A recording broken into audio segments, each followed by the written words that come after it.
안녕하세요. 네, 행사할 때마다 교육감 들어온다고 말하지 말라고 그렇게 해도 꼭 들어온다고.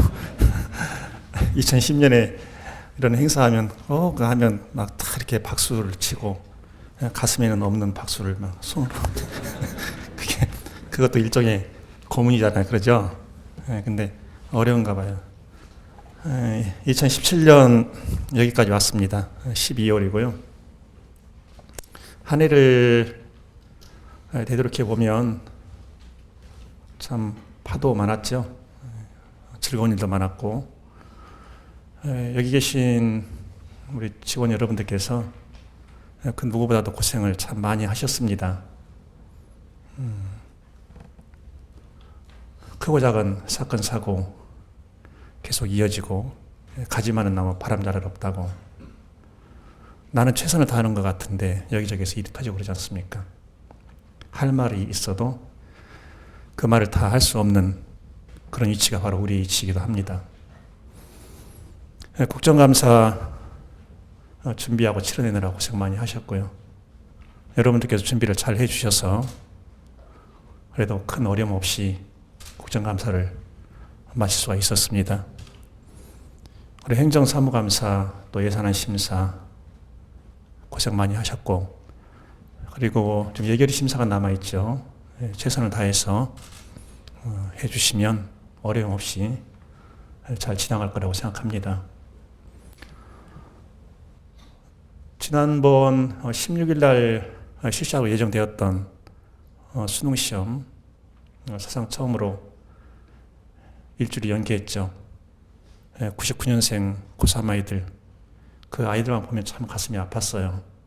초등학교 6학년 때 메르스를 만나서 수학여행도 못 가고 현장 체막서도 못 가고, 중3이 되니까 세월호 사건이죠. 이게 터져서 또 수학여행 못 가고, 웃고 싶어도 웃지도 못하고, 그러고 나서 이제는 괜찮으려니 했는데 3년 지나서 고3이 되니까 이번에는 또 지진이 일어나서 그래서 수능시험을 일주일 연기했습니다. 그래도 아이들 참 침착하게 잘 대응을 해줬어요.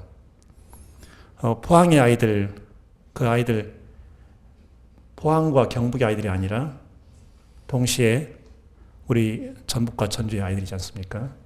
그래서 그 아이들을 위해서도 우리가 마음 아파하고 어떻게 하면 그 아이들이 평정심 잃지 않고 시험을 잘 치르게 할 수 있을까? 우리는 그런 고민을 했습니다. 그래서 그런 의견을 교육부에 냈고, 그 의견 중에 여러 가지가 채택이 되었습니다. 가채점 결과가 하여튼 여기저기서 나왔다고 하는데, 만점짜리가 작년에 3명인데 금년에 9명, 그리고 그 중에서 전라북도에서 2명이라고 그래요. 전주 완산고 1명, 익산시 금마면에 있는 익산고등학교 1명, 그리고 완산고 출신 1명은 학교교육과 장학사님 아들이라고 그러네요. 누구인지는 말하지 않겠습니다. 여러분은 또 굳이 알려고 하지 마십시오. 지난주에 시도육감 협의회가 있었어요. 손님 맞이가 참 어렵잖아요. 그 하느라고 고생 많이 하셨고요. 다른 지역에서 오신 교육감님들, 부교육감님들 그런 말씀하세요. 우리 지역에는 이런 것이 없다.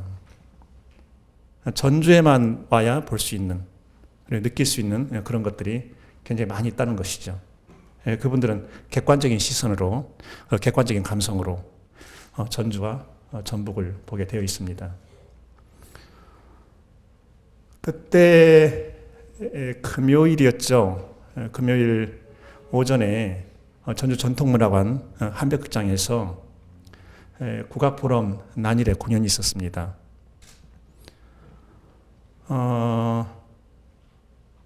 그때 그 공연팀이 국악도 하고 또 가요도 하고 했는데, 그 가요 2곡을 불렀어요. 2곡 다 이선희 노래대요. 하나는 인연, 그리고 다른 한 곡이 그 중에 그 사람 만나라는 그 노래였어요. 그리고 그날 저녁에 제가 페이스북에 책을 한 권 소개했습니다. 이 말하면 또 직원 중에는 교육감도 페이스북 하는 거예요. 또 그렇게 직접 한데, 아직도 직접 한데 이 말을 아주 지겨울 정도 하는 직원들이 있습니다. 네. 그 책을 하나 올렸는데 그 책 제목이 소풍입니다. 한상현 84살 할머니이세요. 84 소녀의 아름다운 성장 이야기를 썼거든요. 근데 거기에 이런 게 나와요. 11살에 엄마와 사별하고 그리고 16세 어린 나이에 시집을 하게 됐는데 그때 신랑감이 집에 오는 날 친척들이 많이 모였는가 봐요. 선을 보기 위해서. 근데 그 일주일 전에 이 한상현 그 당시는 16살 소녀였죠. 꿈을 꾸는데 사랑채에 손님이 많아서 음식을 들고서 사랑채로 가는데 외양간 앞에서 어떤 학생이 서서 자기가 가져가는 음식을 받더라는 거예요. 달라고 하더라는. 그래서 그것을 그대로 줬답니다. 그로부터 일주일 후에 그 신랑감이 집에 오게 됐는데 여기 신부감 볼 수가 없잖아요. 그래서 창문으로 이렇게 봤는데 깜짝 놀랐대요. 너무나 선명하게 일주일 전에 봤던 그 학생이었더라. 그래서 결혼하고 살았다 그 말을 합니다. 사설이 좀 길었죠. 서론이 다른 때보다. 이게 본론입니다. 피천득 아시죠? 1910년에 태어나서 2007년에 이 세상을 떠나신 분입니다. 수필을 아주 잘 쓰신다고 하죠. 수필을 쓰려면 이렇게 써라. 혹시 지금도 김정기 장학관님 어디 계세요? 김정기 장학관 계시고. 혹시 지금도 교과서에 피천득 2년 실려 있습니까? 그래. 내가 이렇게 사람 난처하게 이렇게 많이. 원래 본 뜻은 그게 아닌데. 다 뭐 여러 번 읽은 글이니까 이제 그날 학창시절 한번 돌아가 보시죠. 피천득이 17살 되던 해에 동경으로 가게 됐습니다. 지인의 소개로 어느 집에 유숙을 하게 됐는데 그 집 주인은 미우라 선생입니다. 사회교육가이고 그리고 부인이 있고 그리고 소학교 1학년 막 들어간 딸이 하나가 있었습니다. 아침에 나왔다라고 해서 아침조에 아들 자자를 썼습니다. 아사코라고 이름을 지었죠. 그 집은 동경에 시라쿠 시로가네라고 하는 그 지역에 있는 집입니다. 뜰에 나무가 많아요. 큰 나무들. 그리고 1년초 꽃들도 많고. 그 집에 들어가서 머무르기 이튿날 그 어린 아사쿠가 이 피천득이 머무르게 될 그 방 책상 위에 꽃병에다가 꽃을 꽂아 놓았어요. 그 꽃은 스위트피입니다. 근데 그 꽃을 보면서 피천득은 그 어리고 귀여운 그 모습이 참 아사쿠를 닮았다 이 생각을 했습니다. 그리고서 어느 봄 토요일에 그 아사쿠와 함께 산책을 합니다. 거기는 산보라고 적혀 있는데 산보는 일본말, 우리말은 산책입니다. 산책을 하게 됐는데 아사쿠가 다니는 소학교를 간 겁니다. 그 소학교는 소학교부터 대학 학부까지 있는 가톨릭이 운영하는 성심여학원이라고 하는 학교입니다. 거기 갔는데 그 아사쿠가 그러는 거예요. 신발장에 가더니 자기 하얀 운동화를 가지고 나와서 그걸 보여주는 겁니다. 피천득에게 이게 내 운동화라고 자랑을 하는 거죠. 실내화죠. 요즘으로 하면. 그리고 나서 얼마 지나다가 동경을 떠나게 됐습니다. 그때 이 아사코가 이 피천득 목을 감고 여기 뺨에 뽀뽀를 하면서 선물을 줘요. 자그마한 손수건 하나, 자그마한 반지 하나. 그래서 그 모습을 옆에서 보고 있던 미우라 선생의 아내가 그런 말을 합니다. 10년쯤 지나면 좋은 상대가 될 거예요. 이렇게 말을 합니다. 그리고서 이 피천득은 그 아사코에게 선물을 하는데 그게 안데르센 동화집입니다. 그 표지에는 이게 집이 있는데 기둥이 뾰족 지붕이고, 그리고 창문도 뾰족 창문입니다. 그리고서 한국으로 돌아온 겁니다. 그때부터 한 13, 14년이 지나서 다시 일본 동경으로 가게 됐습니다. 동경역 부근에 숙소를 얻어놓고 그 집을 찾아갑니다. 가니까 그 집이 그대로 있어요. 아사코는 성장을 해서 학부 3학년이 됐습니다. 성심여학원 학부 영문과 3학년이 됐습니다.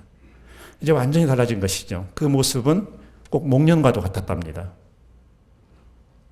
그리고서 그날 또 봄날 토요일인데 아사코의 학교로 갑니다. 캠퍼스를 쭉 거닐다가 물어보는 겁니다.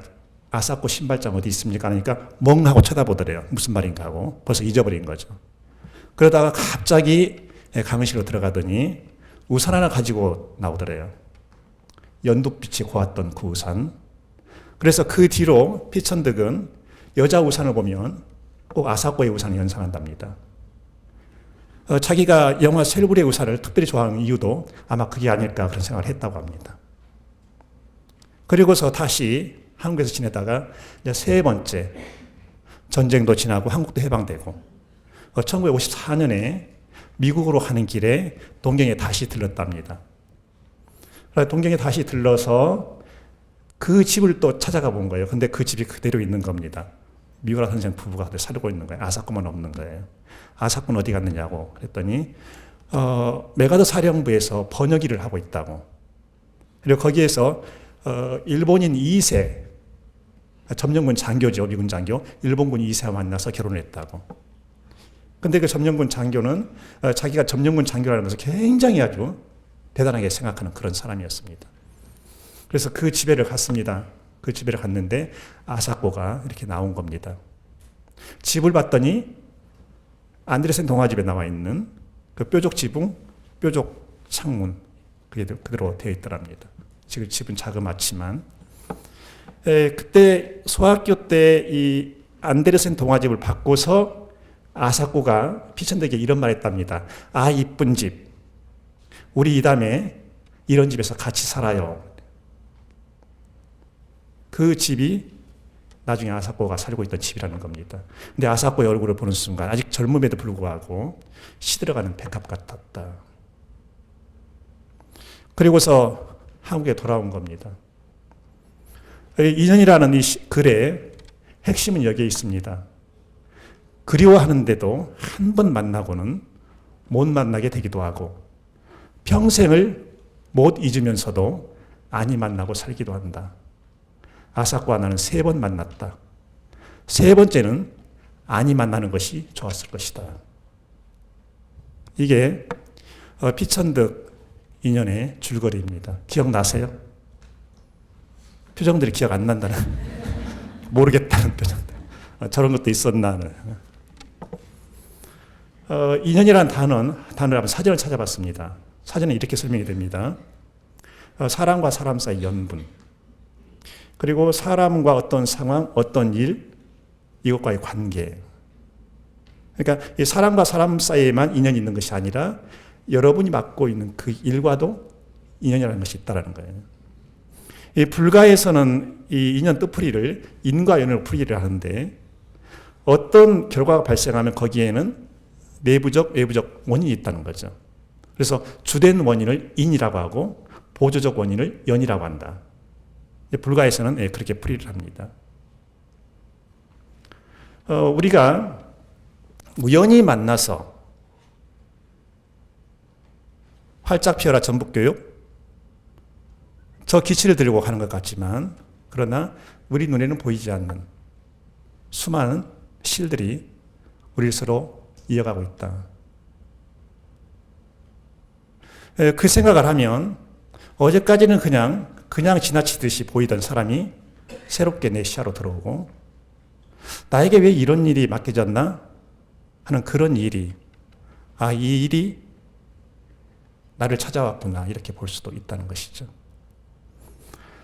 지난주 수요일이었습니까? 우리 동암 고등학교 시청학실에서 치유공간 이웃이 만든 영화 친구들 숨어있는 슬픔 이 다큐멘터리 영화를 보셨잖아요. 물론 여기는 대부분 안 오셨습니다.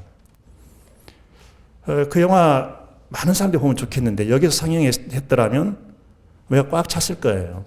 도교육청 2층에서 하니까. 근데 동암고등학교 시청각실에서 하니까 사람들이 많이는 모이지 않았어요. 그 다큐멘터리 영화를 보고 나중에 토크를 하면서 저는 객석에 앉아서 마지막에 퍼뜩 성광처럼 스치는 게 있었습니다. 이 다큐멘터리, 치유 다큐멘터리 영화, 친구들 숨어있는 슬픔, 이것이 꼭 만나고 싶은 사람이 있었구나. 이 자리에 모여있는 이 사람들을 만나기 위해서 전주 나들이를 한 것이구나. 그 영화 한 편과 우리 삶 사이에도 그런 것이 있다는 겁니다. 함께 일하는 옆에 계시는 분들, 지금보다 더 깊은 시선으로 바라봐 주시고, 이해하지 못했던 것, 더 따뜻한 눈으로 이해해 주시고, 벌써 감성이 좋으신 앞에 우리 여직원 두 분은 서로 손을 잡고, 나머지는 다 밋밋하고, 한 해 마무리 잘 하시고요. 그리고 2018년 또 새해가 다가오고 있습니다. 2018년 새해가 여러분들 삶에 또 다른 주옥 같은 인연을 만들어내는 해가 되기를 바라겠습니다. 아프지 마시고 늘 건강하십시오. 고맙습니다.